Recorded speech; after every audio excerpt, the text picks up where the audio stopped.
How to stop someone from calling you without blocking them on WhatsApp. Hi everybody, welcome back to our channel. In today's video, we will be guiding you on how we can stop someone from calling you without blocking them on WhatsApp. So if you're also looking on stopping someone but you don't want to block them, just follow up this method. So head over and open up your WhatsApp. And once you've opened up your WhatsApp, you will be finding this interface if you're logged in.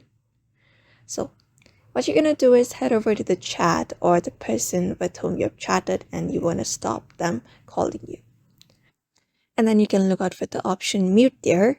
Or if you can't find it there, you can go ahead and tap on the three dot at the chat. And you will be finding this option called mute notifications right here.